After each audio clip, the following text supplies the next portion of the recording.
Start recording. Okay. Let me give you an idea of what we're going to be doing for pretty much the rest of the term, because there has been some confusion about exactly how this is supposed to work. Obviously, you know, we have class today and Wednesday. You have all of Thanksgiving week off, and then technically, mind you, we have 2 more weeks. One that starts on November 30th, and then one that starts on December 7th. Okay. If you look on the Moodle site, in addition to seeing that now the John Locke assignment is visible, and that's going to be we'll talk about that in a minute. That's going to be a Sunday, one of our usual Sunday quizzes.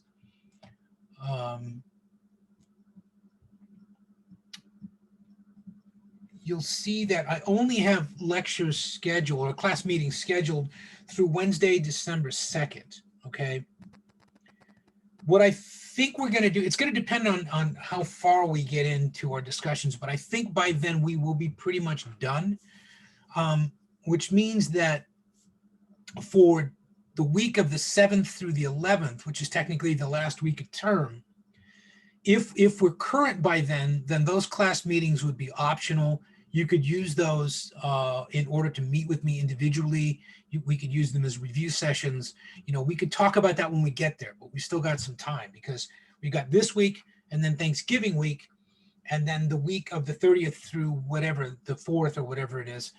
We've got that pretty well scheduled out, but let's just see where we are after that, okay? So first of all, in terms of scheduling, does that make sense? Technically, we do have a week scheduled for the 7th through the 11th. I'm not convinced that we're going to need it. We've actually gotten quite a lot done, but we'll see. I'm going to leave a lot of this up to you, but we'll decide it well in advance. I'm not going to suddenly tell you, oh, by the way, it's Monday, on Wednesday, we'll have another class, and then you can't make any scheduling decisions. All right. So are there any questions about scheduling going forward in terms of the actual length of the term and all that?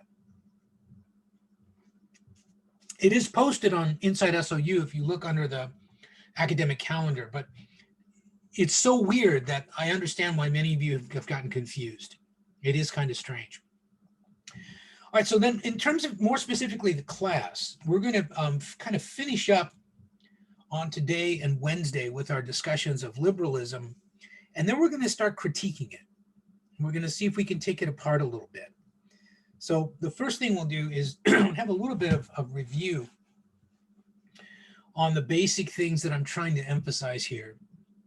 And then if you have questions, I can answer those. But then I want to move on to some other sort of post-John Locke, post-liberal critiques of liberalism and the assumptions behind it. So there are really a couple things that I want you to walk away with on this. One of them is the idea of how Locke comes up with natural rights, because he's not necessarily the first person to do that, but he's one of the first to kind of normalize or regularize this assumption that there are certain rights that we have simply by virtue of the fact that we're human beings. This is the origin of the concept of human rights, that rights that accrue to people not because they're guaranteed by a government, but because they're intrinsic to the integrity of the species, okay? We can argue whether or not that's a legitimate concept. That's not really my point. But the thinking behind it really is a fundamentally liberal proposition. And it derives from this idea intellectually that Locke is writing at a time when we're dealing with the intellectual revolution that would later be described as the Enlightenment, the Scottish and English Enlightenment, the idea of centering existence in the perception of the individual, and thus in the rights and freedoms of the individual, okay? But he also talks about, he's trying to develop a political philosophy that transcends the absolute authority of monarchy, because he sees that as harmful, but also because, you know, writing as he was in the wake of the 30 Years' War and the notion of normalizing the emergence of formal modern nation states, he's trying to argue that, just for example, just as children ultimately outgrow the authority of their parents, we can outgrow the need for the authority, the absolute authority of a monarch. And we can become a mature society that is in many ways self-governing, okay? So that's part of it. There's a kind of political component of this, which has to do with assumptions about the kind of adult nature of self-governance, okay? But in addition to that, he's also trying to argue that anything less than that is unreasonable. Because even in a state of nature, a state where we don't have civil government and we don't have, say, written codes of law and things like that, we still are guided by a capacity to reason that more often than not can prevent us from doing harm to ourselves or others.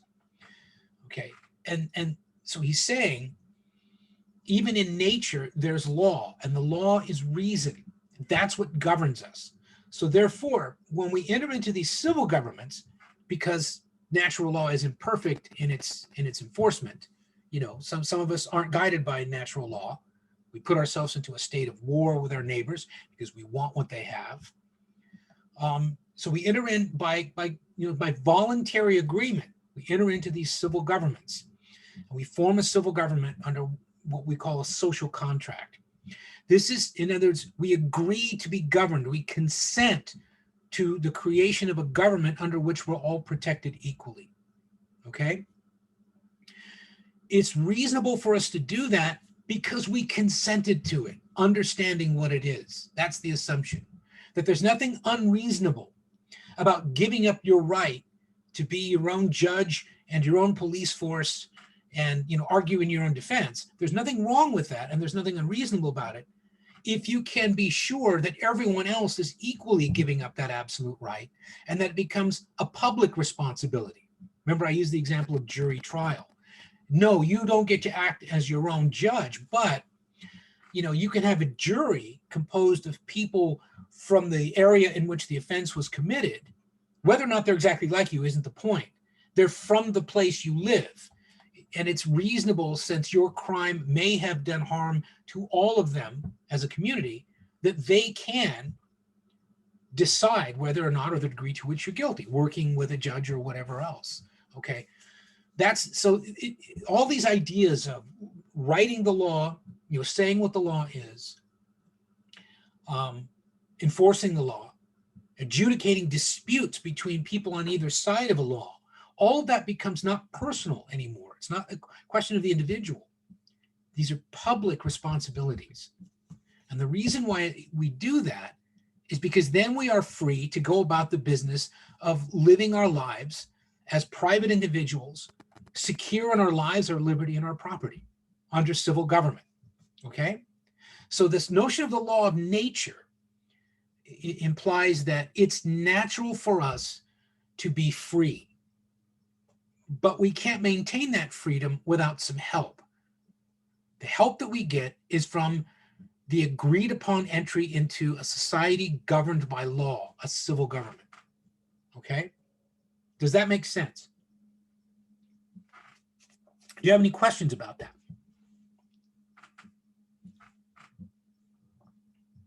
Now, again, we enter into it primarily because in a state of nature, there will be those people who will insist on putting themselves into a state of war.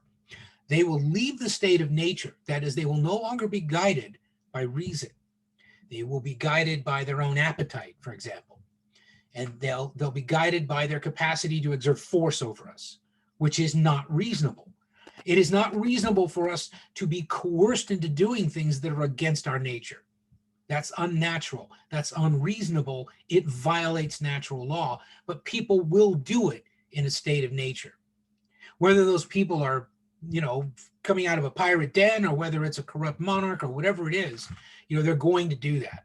And so in order to avoid that and maintain at least most of our security and freedom, our protection of our lives, our liberty, our property, okay, we enter into these civil governments.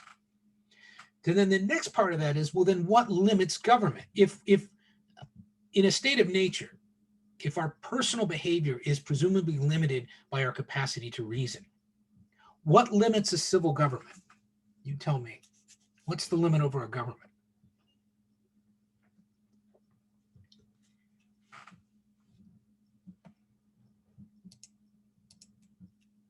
when Locke and other liberals talk about limited government? Limited by what?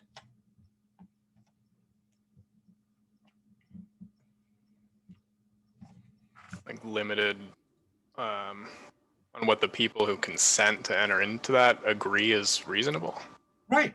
So if the people consent to something, let's say a majority of people consent to something, to that extent, what the government has done is reasonable, because the assumption is we wouldn't consent to it if we found it unreasonable. Okay. What it doesn't mean is that, you know, if you have a society of 5,000 people and 50 of those people find unreasonable the actions of the government, that is not sufficient to prevent the government from doing something. So what are those people then? What are their options? What can they do? The government's going to do things they don't like. They're not a majority. What can they do? Do they have a right to overthrow the government? They could leave or form something new. Well, it's hard for 50 people out of 5,000 to form a new government unless they have an extraordinary power. But they could try to persuade, no, you're not wrong though, Owen. They could try to persuade other people to reform the government, to alter the government rather than to abolish it by force. There is no natural right to violent revolution in Locke. That's not what he's talking about. They have, well, for example, we do have, as Beer points out, we have the right to petition the government. Again, that's a mechanism of consent where we're saying, look, we don't know that we want to consent to this because you're not responding to us. You have to listen to us, okay? We're telling you we don't want to consent to this. We think this is unjust. We have a right to do that. I mean, it's why, you know, when you were getting your little civics lessons in 6th grade or whatever, you know, people might say, well, write your congressperson and blah, blah, blah. You know why? That's a mechanism of consent. You're demanding that they listen to you. The assumption being, if they don't listen to you, then you will withhold consent at the next election and vote for someone else.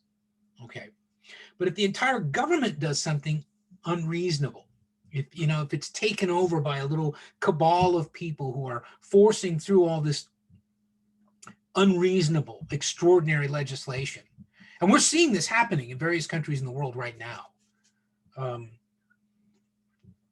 where there's either widespread corruption, which is unreasonable, because that's not the purpose of government. The purpose of government is not to allow a handful of people to profit through the corruption of public institutions. But we're seeing that all over the place right now. Okay? To the extent that that happens, we have mechanisms, presumably, of oversight. So, for example, in a properly functioning American republic, you know, the Attorney General is supposed to investigate, or the office of the Attorney General, or the district offices of the Attorney General are supposed to investigate allegations of violation of federal law. They have no jurisdiction over state law, right? Each of the states has their own Attorney General, you know, and their own districts. Okay. And the idea is we have these mechanisms of oversight. Those limit the exercise of unchecked absolute power or authority by a government, because the government actually checks itself. This is this notion, this isn't just intrinsic to liberalism, but in the American Republic, this is what people, when they talk about countervailing powers, there's no intention, there's no clear intention in the American Republic that the branches of government were supposed to be equal. That's not the point. They're supposed to have countervailing authority, one over and against another. Even the House and Senate have countervailing authority, right? Something can pass in the House, but not pass in the Senate.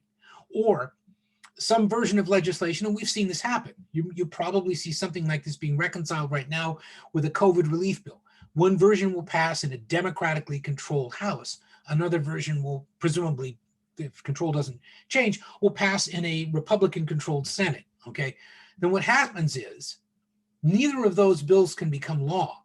They have to go through a process of what's called reconciliation.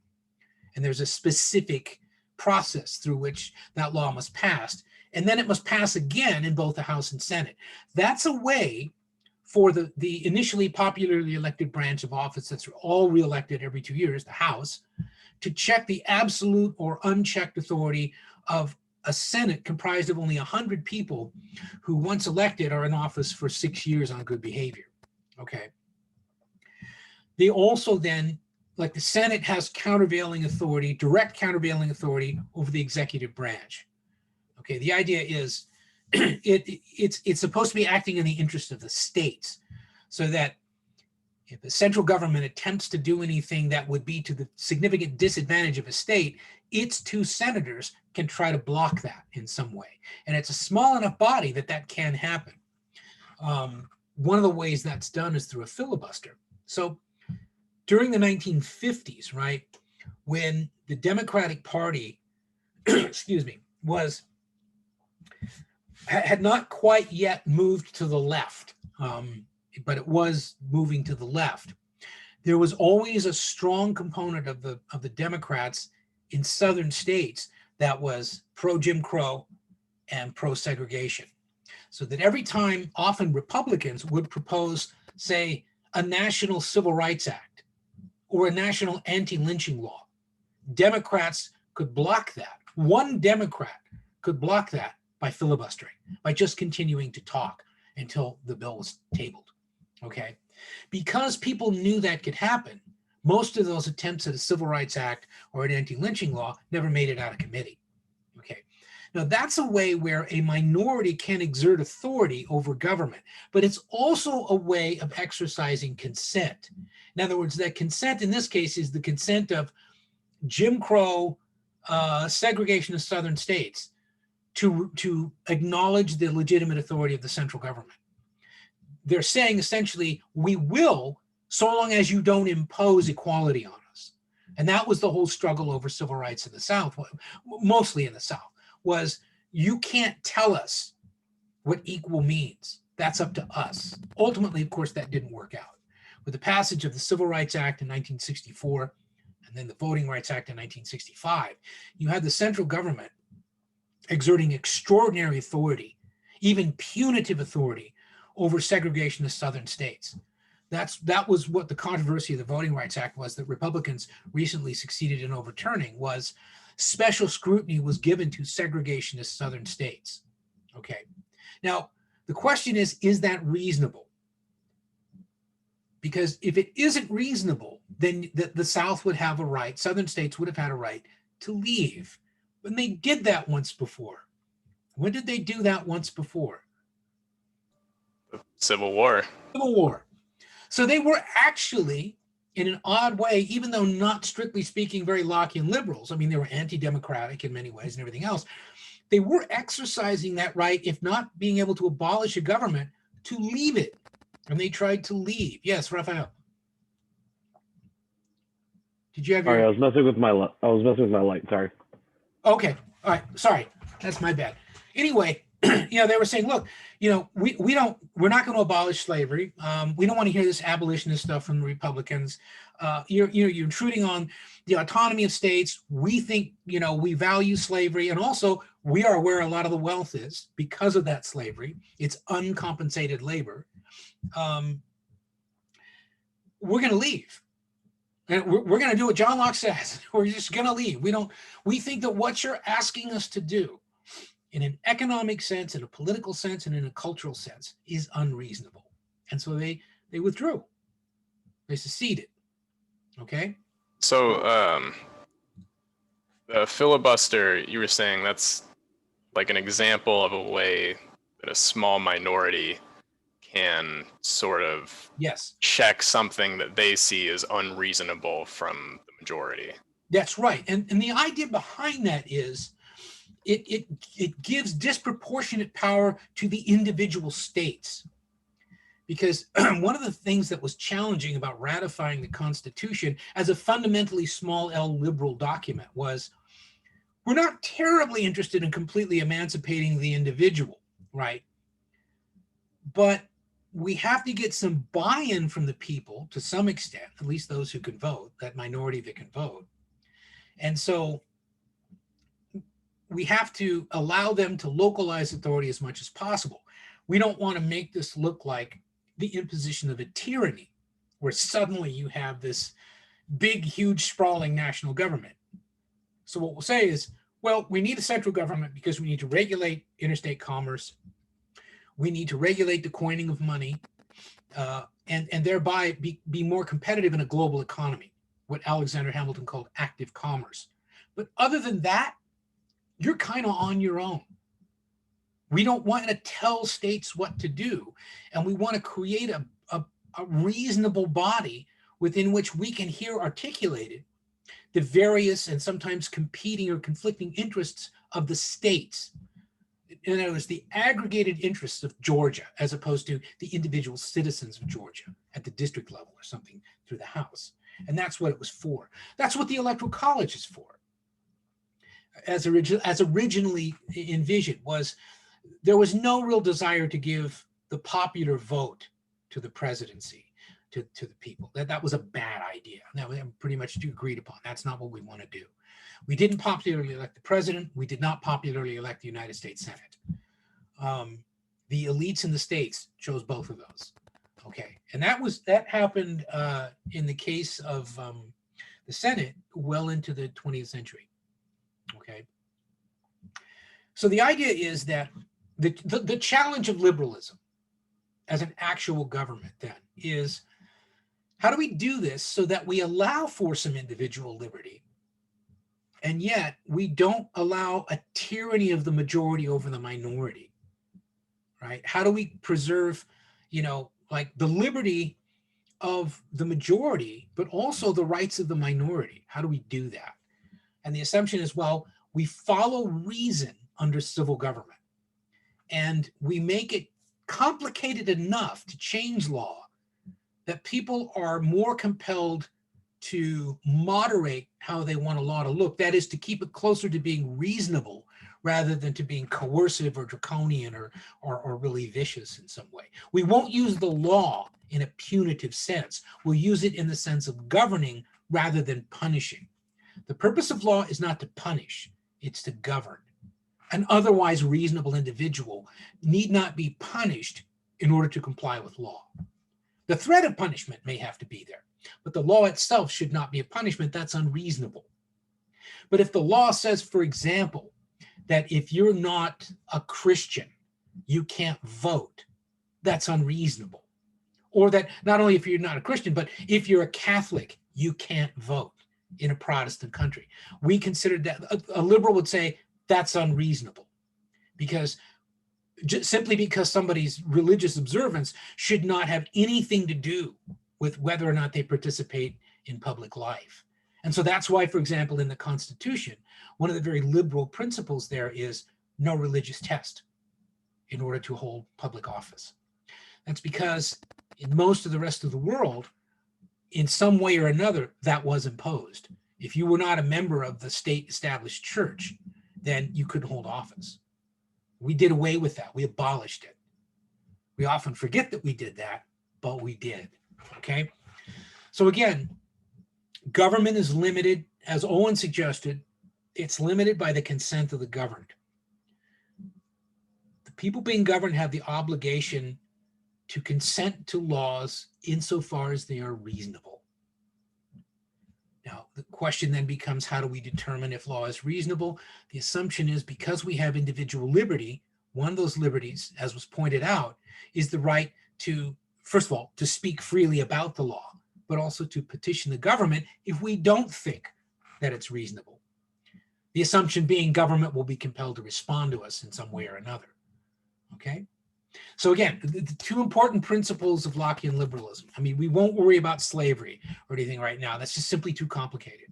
One of them is natural law, natural rights, and the other is what limits a government.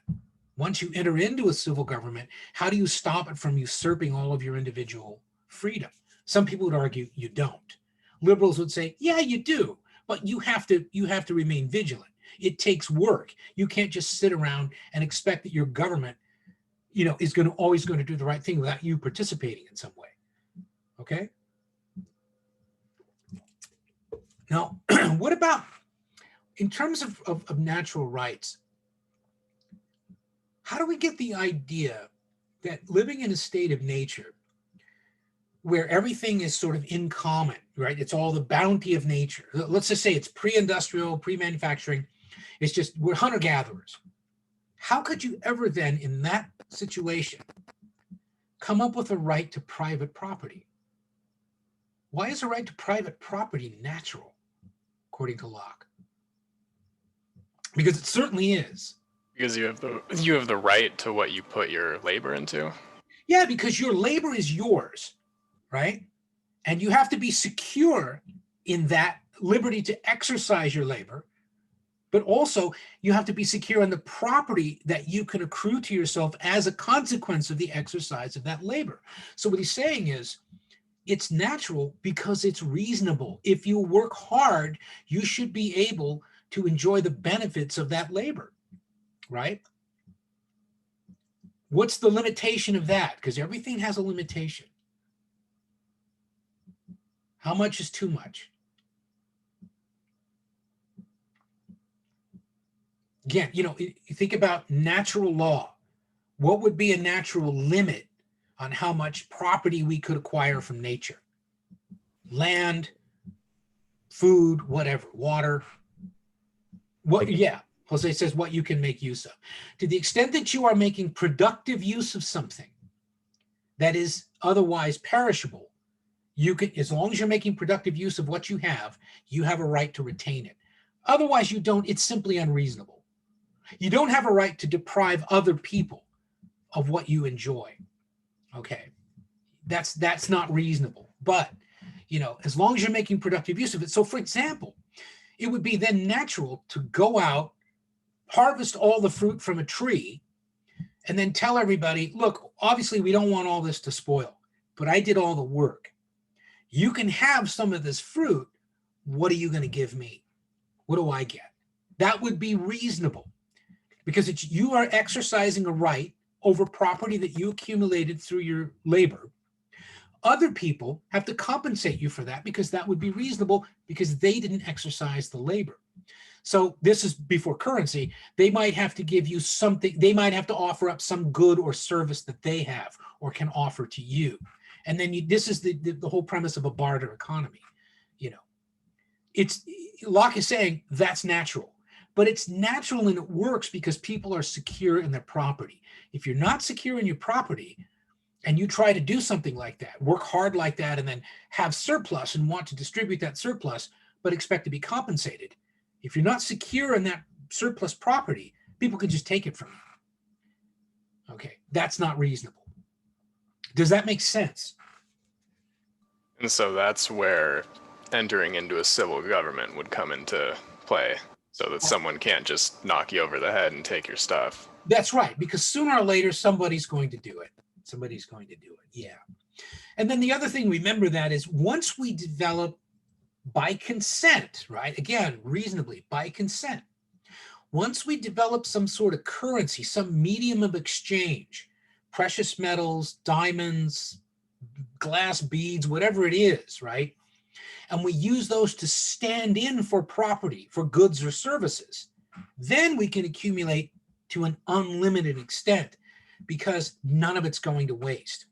Accumulating something, saving it up for later investment can still be argued to be making productive use of it because you can say, say you want to buy a car. Well, I can't go out right now and buy a car. I don't have enough money. So I got one or two options. One, I convince a bank to buy it for me, and then I pay the bank until it's all paid off, which is what I'm doing right now, right? The other thing is I'd have to keep saving my money until I had enough to go out and buy a car, which is what I did when I was in high school, right? Just, well, I got $500. Can I have a car? Yeah, you can have $500 worth of car. Okay, that's reasonable normally, right? And so this is where we get this idea that, yeah, accumulating wealth is not unnatural or unreasonable. The idea is you have a right to dispose of that wealth. It will not spoil, okay? You can use the leverage that you possess because you have that wealth as actual power and influence. That's making productive use of it. You don't have to like the way it's being used, but if it's productive use of something, So maybe you're encouraging people to invest in something that you're trying to develop. And so, you have a little bit of money and you go to 5 or 6 venture capitalists and you get them each to put in X number of millions of dollars or something. Imagine if they had not been able to accumulate that wealth, you couldn't have had that venture capital, which means you couldn't have engaged in that enterprise, right? You couldn't have developed, the Tesla, or you couldn't have come up with a COVID vaccine or whatever. So this idea of accumulating wealth in a Lockean rationale is perfectly reasonable. Okay, because sooner or later it does you no good if you don't spend it on something. And as soon as it goes back into the economy, it becomes productive.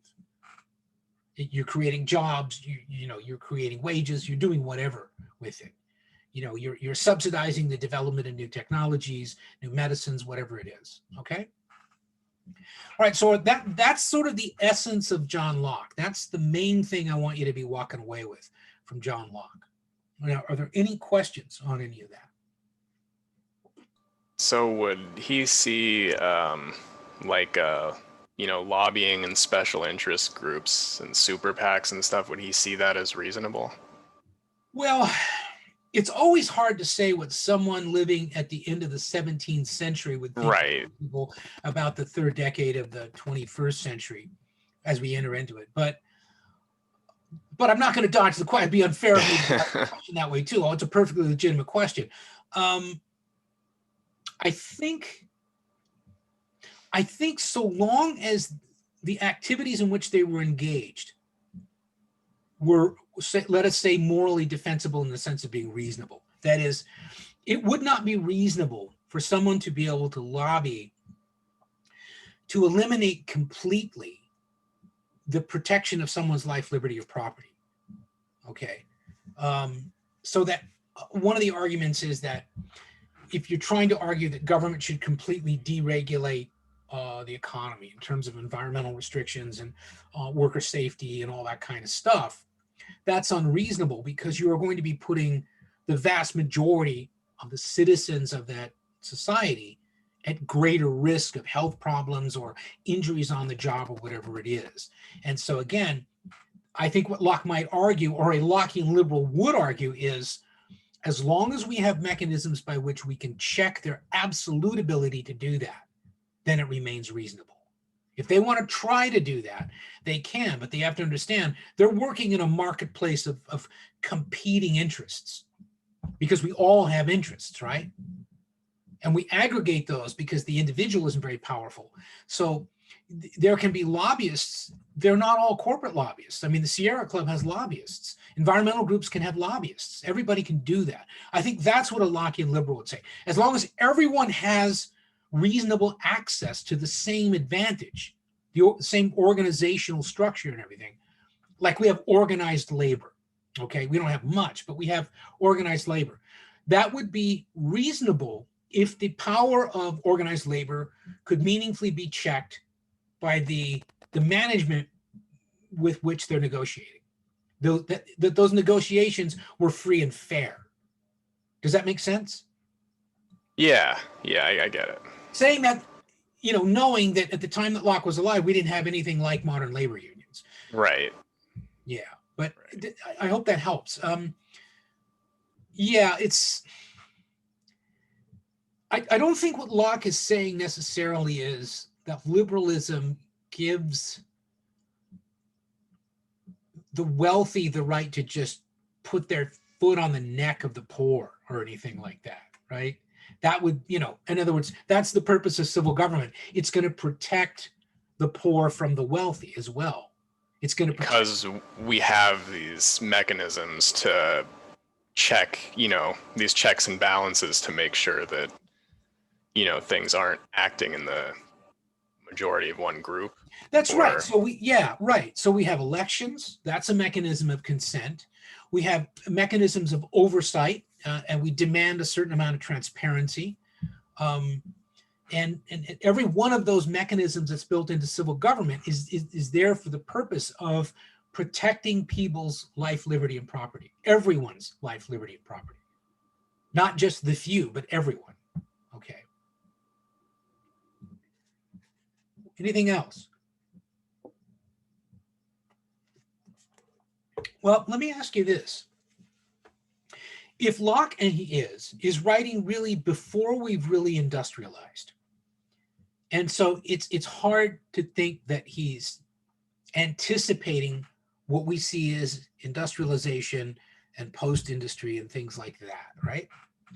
And he's arguing for this kind of natural restraint embodied in law as reason and reasonable laws and everything else. Okay. Never mind his problematic defense of slavery, which in a sense is an advocacy of slavery, understood one way. What does Locke propose that we do about the vast gulf between the few who have many things and the many who have few things? What do we do about that?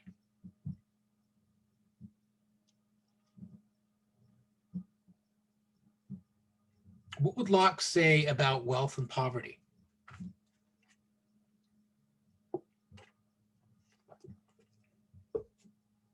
Does Locke talk about poverty in anything that you've read? Sort of. How? But not really. He seems to more focus on, your wealth is reasonable because you worked for it. He kind of seems to give the the idea that, you have the same right as everyone else to go out there and earn and create wealth and money. So what's stopping you? Well, the first thing we know that's stopping most people is not being born into wealth.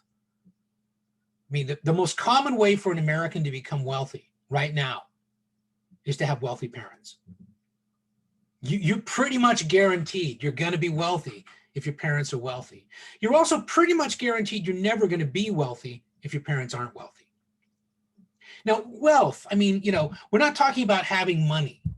I mean, I live comfortably. I would not consider myself to be wealthy by, Western liberal democracy standards. Okay. So we're not talking about, just living comfortably. We're talking about real wealth, not just the affluence of the middle class. Okay. The fact is, wealth by definition constitutes a minority in every society on the planet, every single one. Where there is any economic distribution, there is a minority that has most of what there is to have. Okay, it's just a question of how unequal that distribution of wealth is. And this is the 21st century. Okay, it was far worse at the time that Locke was writing.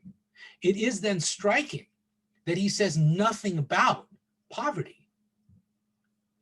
It's almost as though he's accepting, well, that must be your nature. He doesn't say it though, because he really doesn't talk much about poverty. Why do you think he didn't? Remember, he's writing between 1688 and 1690. Why didn't he talk more about poverty? What was, at that time, what was considered to be the explanation for poverty? How did people become poor?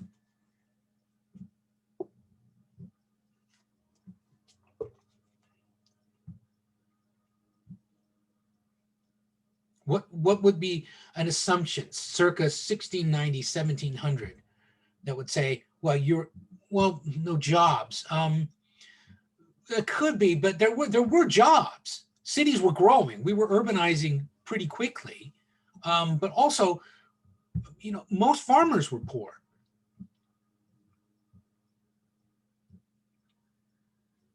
Think about Locke's logic and his sense of nature. Think about his concept of property and his notion of equality. Are we all equal? No.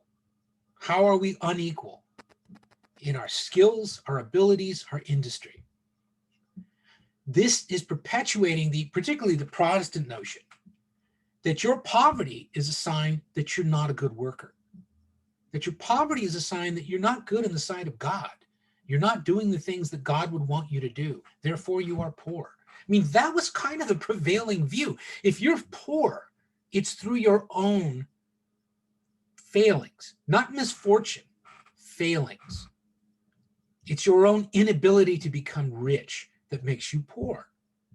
That certainly is embedded in what Locke is saying here. We don't know any more than that because he doesn't really talk about, he talks about the cause of wealth, which is the accumulation of things from nature through the exercise of your labor, and then the creation of a durable currency and all that. That explains wealth. What it doesn't explain is poverty.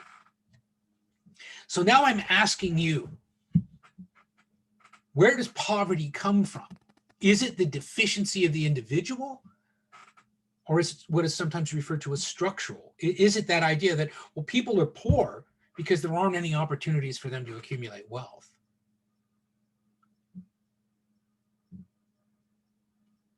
Probably a little bit of both. That's a very American response. Yeah, I'm riding that fence. I know. It must hurt. Ouch. Well, there have been some political thinkers who've had an answer to that. Okay. If you read people like Kropotkin or Proudhon or people like that, people who we now describe as anarchists, and Proudhon in particular, would argue the very concept of private property is theft. To claim to claim exclusive domain over something is theft. You're stealing it from the rest of people. You're holding it aloof from people who might otherwise benefit from it. That's sort of the anarchist notion of that, you know, property held in common is legitimate and reasonable. Property held in private is theft. And I mean, one of the most often repeated, if misunderstood, things that Proudhon ever wrote was property is theft. Now, does that sound like John Locke? I don't think it does. So what went wrong? Where did this guy come from? Why didn't he read his John Locke? Okay, he's writing in the 19th century. Is he just stupid, or is it because he's French?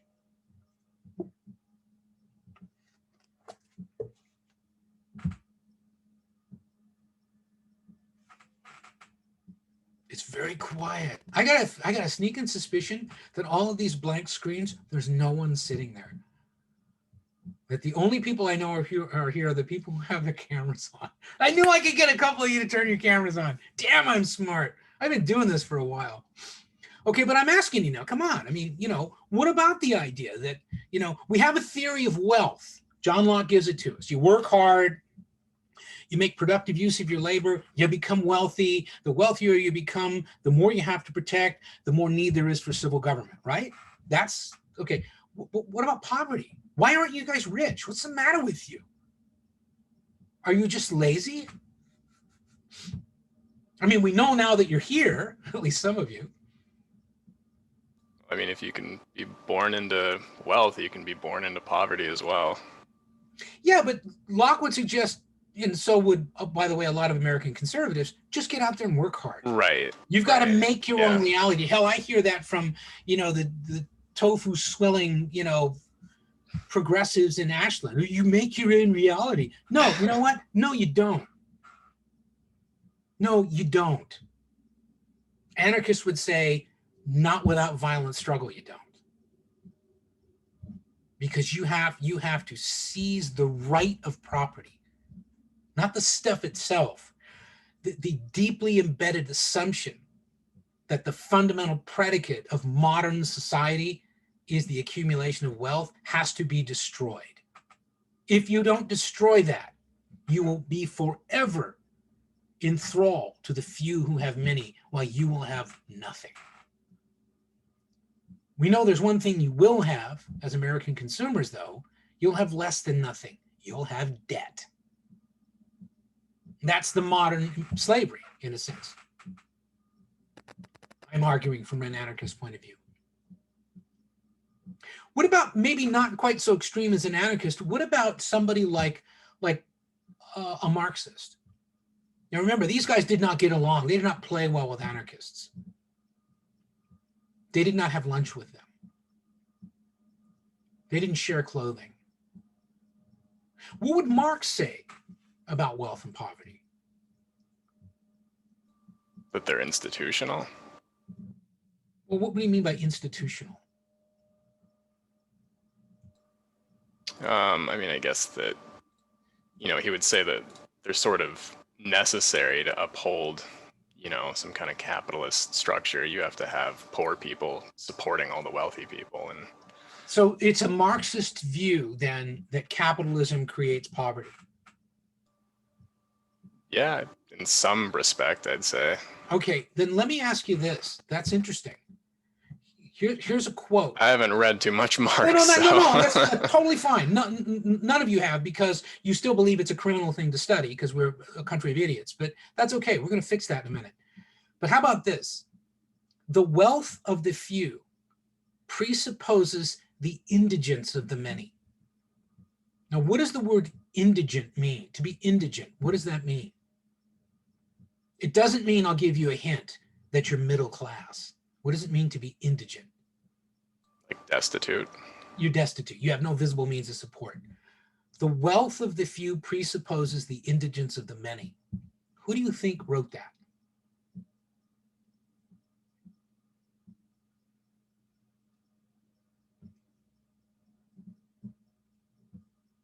I can give you a hint.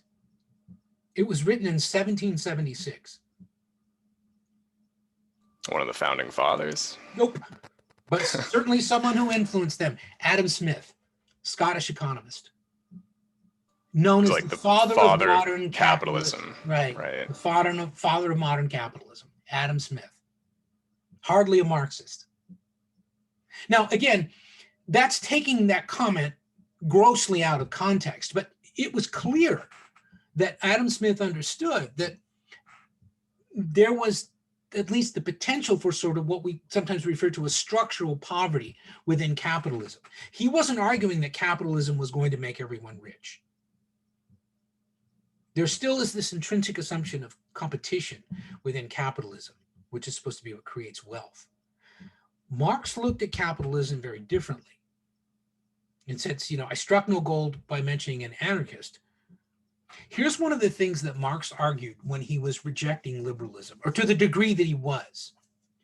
Marx wrote a peculiar article called On the Jewish Question. Okay.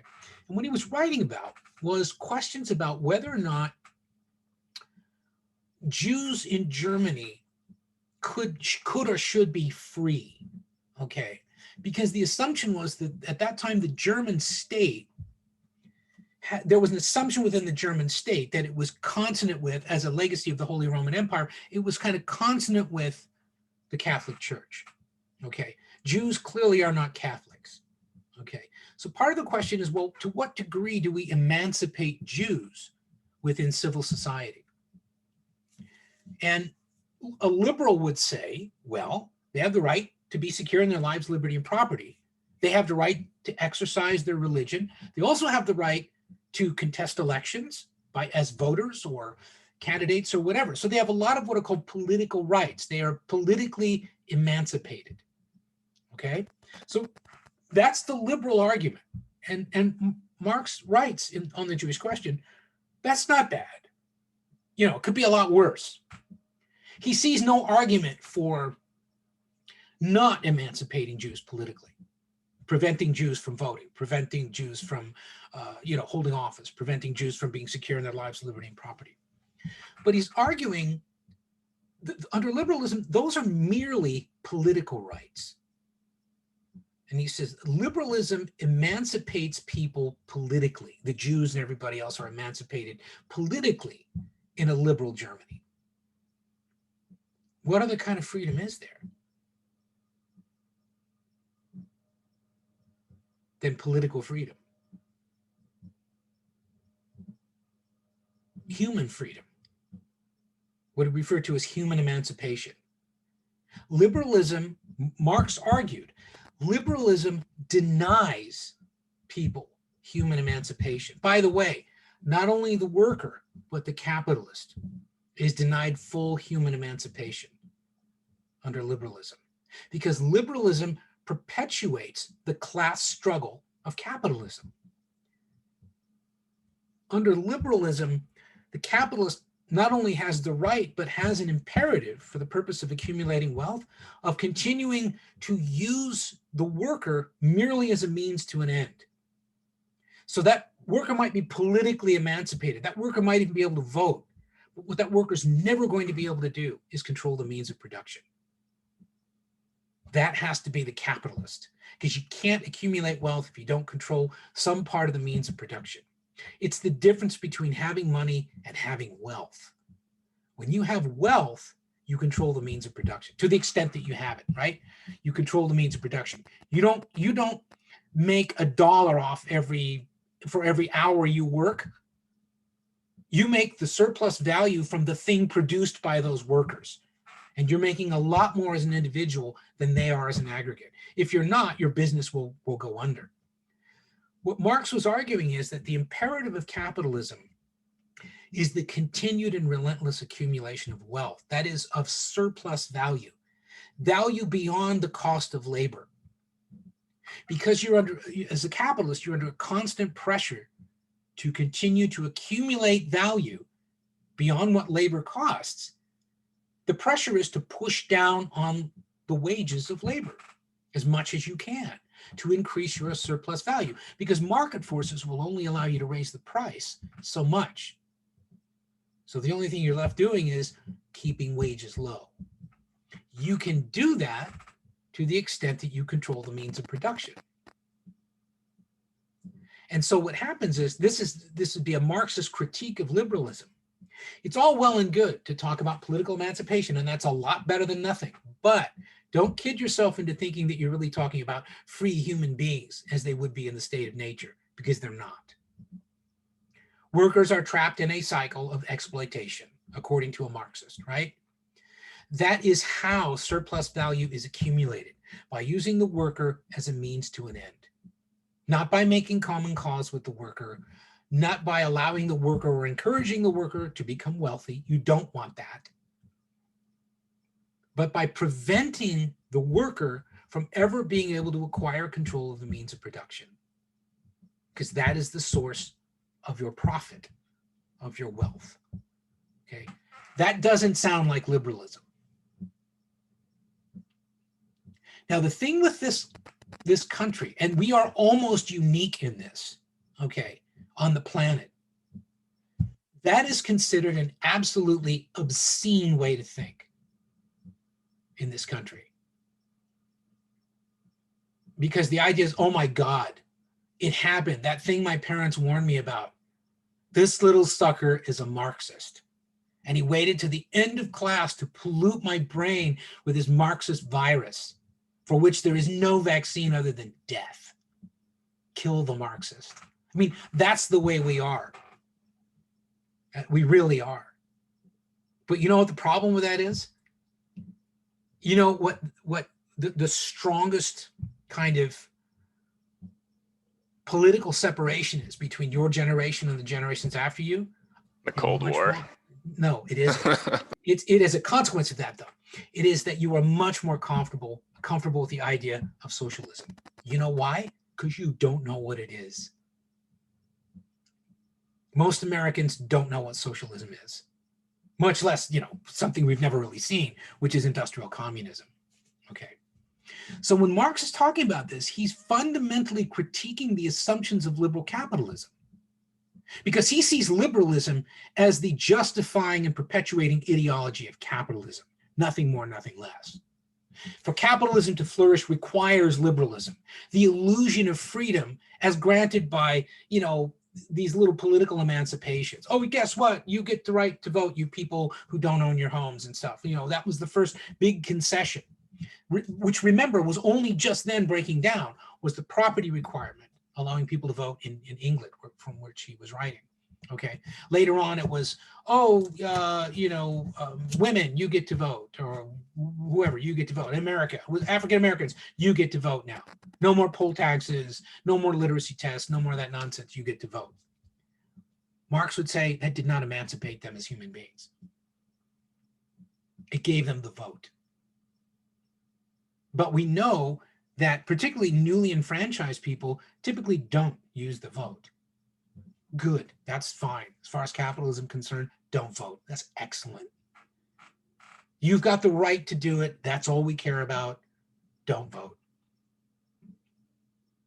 Young people, oh, that's wonderful. Isn't that cute? You have the right to vote. Please don't vote, though. You're an inconvenient generation. We don't want to hear from you. Just do what we tell you. We're your moms and dads. We know what's best for you. Please shut up. You know why? It's imperative of capitalism. You know what you are? Potential labor to exploit. You are not the potential ruling class. You are the potential, suburban proletariat. What do you think? Doesn't that sound mean? Doesn't it sound kind of crappy in social science terms? God, everybody's just stunned. It's like, what the hell is he saying? I mean, really, it's like I just dropped my pants in front of you or something. You should see the looks. It's like, oh, that's disgusting.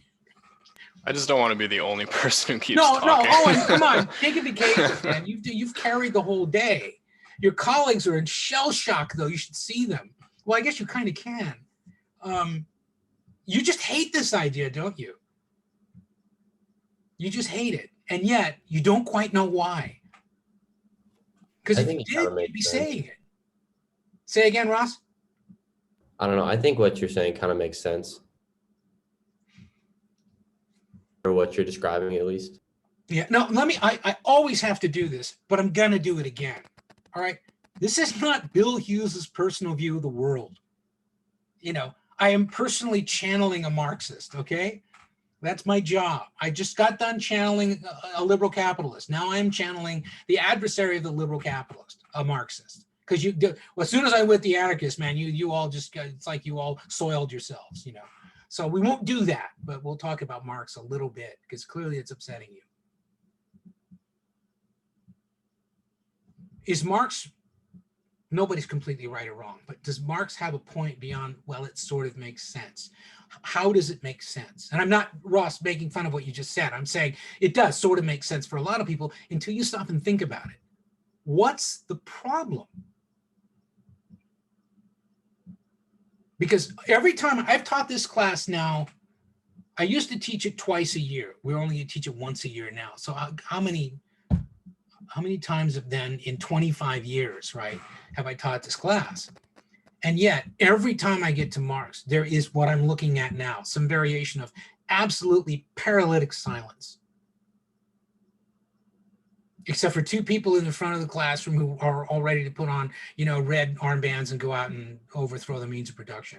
Because you get that in any crowd. There's always a hammerhead. But the rest of you are like, oh, this isn't what I signed up for. This is totally un-American. Is what I just described, would you consider that to be un-American? Is there something about that where you think, you know what, maybe in Europe, but not here. That's not the way we do things.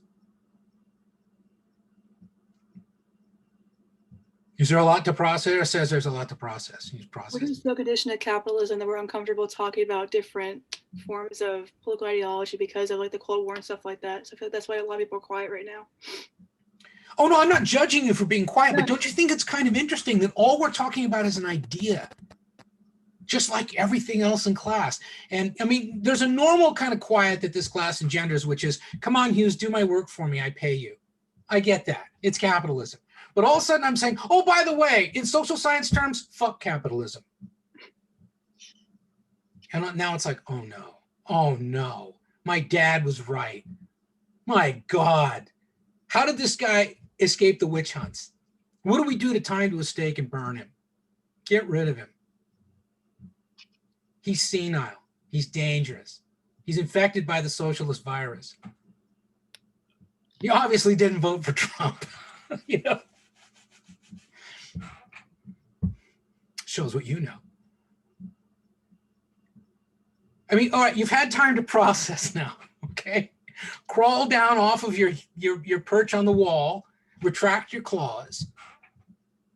And what I want you to do, because I understand this is not an idea that Americans can roll with, but you see how interested I am in this, because as a cohort, your generation is much more likely to see, to have somebody like Alexandria Ocasio-Cortez essentially speaking the stuff of socialism and say, you go, girl. And then all of a sudden I say, oh, by the way, that means seizing the means of production. And you're like, no, you don't go that far, girl. That's kind of what you're doing.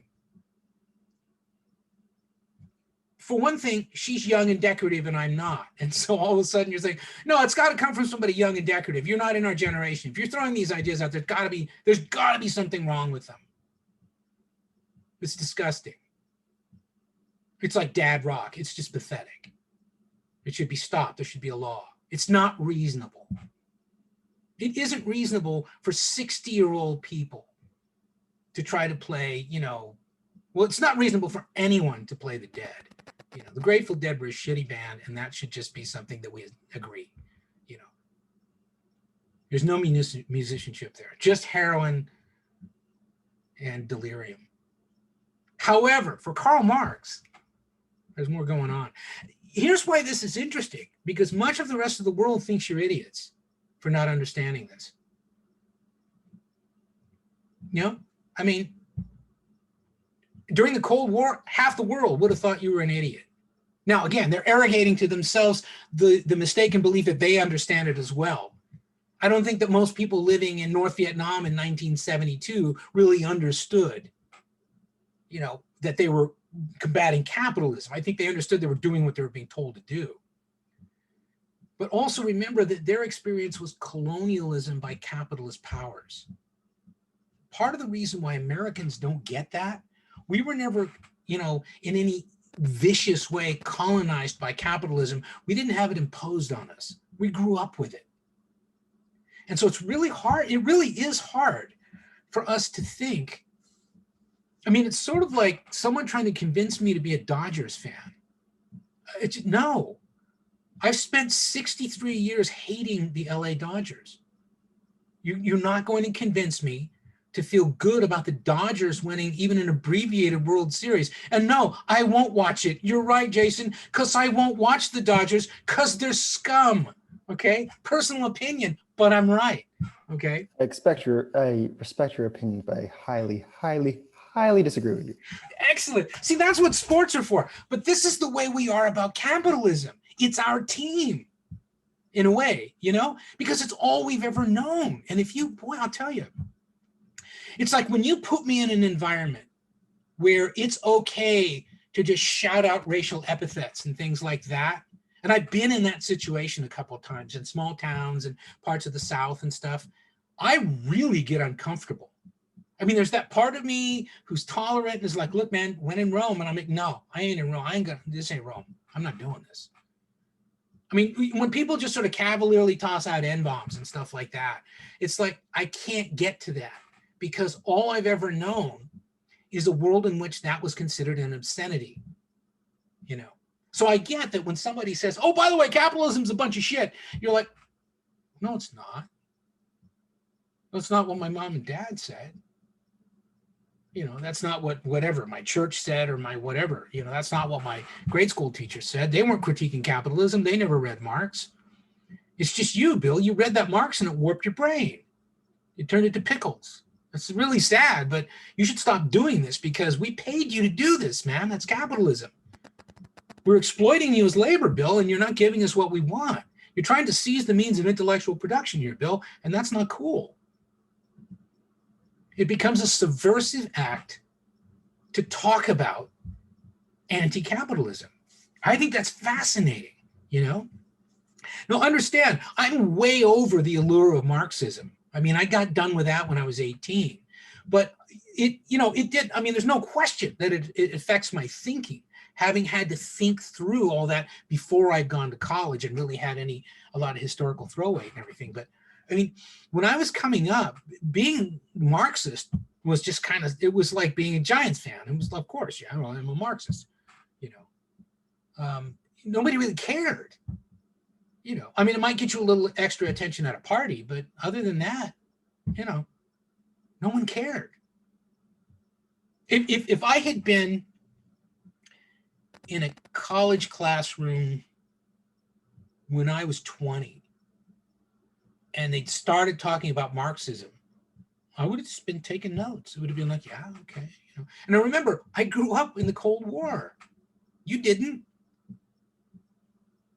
So it's always interesting to me. What I want you to do, okay, there's no assigned reading beyond law. But what I'd like you to do, just do this and so you have more of a critique and everything. If you Google Karl Marx on the Jewish question, but don't read it, or Google Marx and just look at the Wikipedia for it. It's a good summary of what was his argument. Okay. Because I think you should have a fair chance to respond to something in which you have not at all been educated, which is any socioeconomic system other than capitalism, which, by the way, does alienate you from all of the rest of the world. I mean, even in Britain, they have Marxists to this day. You know, we are peculiar in that, other than right-wing dictatorships, we are the only country now existing in the world where, generally speaking, anything associated with Karl Marx is considered a screaming obscenity. You know, we're not allowed, really. It's not socially acceptable to critique capitalism at a fundamental level. You know, you can talk about, well, I think, we should raise the minimum wage. That's still capitalism. It ain't nothing. Joe Biden thinks he's all badass because he says today, oh, we're going to raise the minimum wage to $15. I'm like, yeah, nice going, Joey. Good work. I'm so impressed. It only took 40 years, man. Good job, big man. But you get Bernie Sanders over there. Well, I think what we should do is he stops. Only thing he stops short of is actually nationalizing the means of production and actually becoming socialist. But he's got all the other rhetoric going on. You should have free education and all this. Why shouldn't you pay for higher education? Because capitalism would say, oh no, you got to pay for it. Why do you think you should get it for free? What are you, a bunch of socialists? Because a lot of you, or your generation, was very excited when Bernard started talking about, oh, you should all have the free secondary, post-secondary education. Why? Why should I invest in you? Well, nothing's free, though. No, what he meant was, as individuals, you wouldn't be paying for it. Essentially, the generation before you would be paying taxes that would subsidize your education. You're right, Andrew. It's not free in the sense that no one pays for it, but free in the sense that it's heavily government subsidized, right? Both of my sons, well, my youngest son is never going to finish college, I don't think, but that's okay because he's a good filmmaker. But my oldest boy, all of his college was done under the European Union. And so all the way through his master's degree, I was able essentially to cut him a check. I couldn't have done that if they'd stayed in the United States. It would have been impossible on the money that I make. Okay. But I know that at the time that Bernie Sanders in 2016, when he was running in the primaries, and I was talking with my students about the upcoming election, they were all excited about Bernie Sanders. The first thing on surveys that I give and everything else was free education. Again, Andrew, you're right, not completely free, but let's just say subsidized education, where tax dollars would be paying for your education. Remember too, that under the squad in the House of Representatives, and Joe Biden's going to be convinced of this at some point, and it has in fact said things like this: free college education for those whose families make under, let us say, $200,000 a year. That's going to be expensive. And ultimately, Andrew's right, you're going to pay for it through taxes. Somebody, your parents, somebody's going to pay for it with taxes because it isn't free. You don't just magically give people an education. But that would be socializing education. Now, we've already done that with primary and secondary education. Your parents don't pay money for you to go to K through 12. That's in other words, it's paid for publicly. Their property taxes paid within a school district that's why school districts have different quality and everything, because they're often derived from property taxes. Okay. And so what happens is, it's sort of like that Lockean liberal notion is, rather than you having the absolute responsibility for educating your children, Everyone puts in a common amount of money in the form of taxes, and everyone's kids are educated. That's a liberal idea, that you share the cost of education, right? That's why when people say that's socialism, it isn't. In a way, it's kind of economic liberalism in the sense that, you know, if it's done by consent, that's the theory, right? But, you know, you can look at it as socialism if you want, but none of your moms and dads had to pay for K through 12. Didn't have to pay a dime. I mean, the big issue for us when I was going to school was there were a couple of years where the school district couldn't afford books for some of our classes. You know, so we had to use books that were like, you know, 5 years old. I don't know if you remember what you used to do with a book when you were in 5th grade, but, you know, you do 5 years of that, it's pretty well shot. There were a lot of us who would have welcomed socialism at that time because we were getting a crap education, you know, but it wasn't costing our parents anything. For one thing, my parents never owned homes, they rented. So they weren't even paying property tax, you know. So I want you to think about that a little bit. And there is a, you know, one of the things I hope you've gotten from every set of ideas we've talked about, there's something about the idea, often initially, that seems appealing. And then you look at it from a different angle and it's like, oh, but I didn't see that. Nah, that's not good. Everything's got a that's not good to it. Everything. Okay. But everything also has a rationale behind it. If you think about Plato's Republic, there are plenty of people, you catch them on the right day, would be willing to admit, most of us really shouldn't be involved in politics. We really shouldn't. They'll tell you that if they're honest. I'm not saying it's true. I'm saying most people will think, well, I should have the right to vote, but not these people, meaning their neighbors often. You get, you know, it's surprising how much of that you get. That's moving in the direction of Plato's Republic. Now, totalitarianism is fully realizing Plato's Republic, if through the looking glass. Whereas, you know, you have that sort of auxiliary class that is essentially the state police, the security police, all that kind of the military. You have that narrow pyramid at the top of the leadership structure and a maximum ruler. Read also Philosopher King. And then you have this mass, relatively undifferentiated mass, although usually organized in some way, of producers, most of whom have no meaningful role in politics at all. It's a one-party state. There's no dissent. There's no right to petition. There's no nothing. Because that would be Plato's Republic. So we've actually created that system on this planet. We really have. And there have been plenty of people who've gone along with it. But what I want you to do is then, I want you to go ahead and look into this guy, Karl Marx, a little bit. Don't look into him with the idea that you're gonna like him or not like him, or his ideas. But get a little more to go on with so that we have, then what I want to do on Wednesday is I'm going to ask you, okay, you had, on Monday, I asked you to look into Karl Marx, you know, and tell me what, you know, what does he have to say, right? Because like one of the things, who said that? I think that was William. Yeah, said everything is better when it's free. One of the things we know is that's not true. For two reasons. One is what Andrew said, ultimately nothing is free, but also often things that are free are crap. And that's why they're free, you know?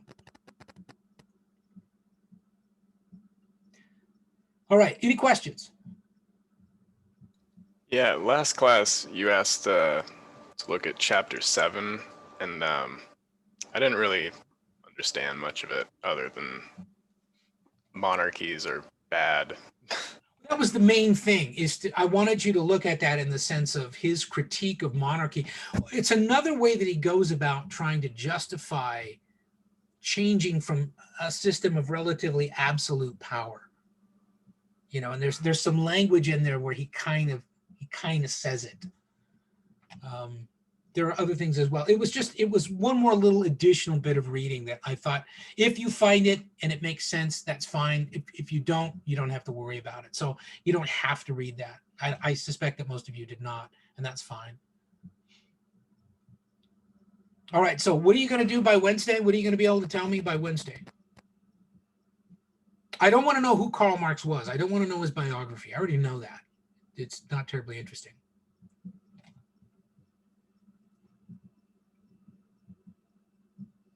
You're going to be able to explain how, in however simple a way, what Marx's critique of capitalism is. What's wrong, according to Marx, what's the deal with capitalism? And by the way, it isn't just that capitalism is evil. That's not what he's saying. That's a misunderstanding of Marx. I can give you a hint. He didn't believe in peasant revolutions. He thought that was nonsense. So look up a little bit of Marx and Marxism. Okay, and then what we're going to do is try and take that apart a little bit, in part by comparing it to liberalism and seeing, which one to your satisfaction seems to hold up. One thing I'm not going to ask you to do at all is explain to me which is better, Marxism or liberalism, because that I don't think there's a lot of value in that. All right, anything else? Okay. Happens every time I teach the class. It's amazing. I mean, this is the most dramatic stun reaction I've had in a long time, but it does happen every time. Okay. I actually had a high school econ class where we talked at least for like a month or two about Marx, but it was really like, the like kid-friendly paint by numbers version of it. It was, it was like, here's the proletariat and blah, blah, blah. It didn't get in depth. So I think some people talk about it, in early education. It's just most people don't. Not something they give much thought to, really, or try to explain. There's a fundamental reason why most people teaching, say, high school economics don't talk about Marx, and that's because they don't understand it. Yeah. Because in college they didn't read Marx. Very few people do. You have to have an interest in Marx to study Marx. Okay. And also there's a difference between studying Marx as an economist would, in which case he often doesn't hold up. I mean, his labor theory of value may not work. Some of his economic principles may not work. By the way, that stands him in good stead with every other economist who's ever lived. Most economic models don't work. They don't. But Marx as a philosopher, see, when I look at Marx, for example, I don't look at him as an economist because I think a lot of his economics are kind of silly. But as a philosopher, it's easy for me to make a connection with a John Locke or a John Rawls or some of the other liberal, or with somebody like Max Weber. Those of you who will go into sociology, you read a lot of Weber. He overwhelmingly influenced by Karl Marx. The whole discipline of sociology would look different without Marx. Okay, and so that's where I think there's more value in Marx. Again, understand the distinction: more value rather than. And Marx is right. I'm not sure it's a question of whether or not Marx is right.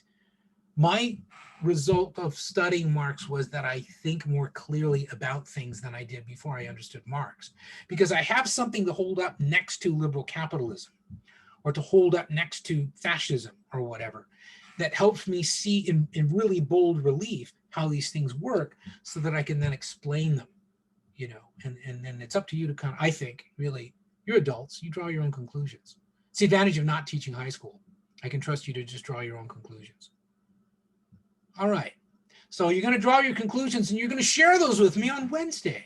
And then you're going to have a whole week off to go and annoy your families. Anything else? Well, I hope that you don't have nightmares tonight. That's all I can say. God, you all hate me. It's so sad. Okay. Well, let's see if you still hate me by Wednesday. I'll see you then. Thank you.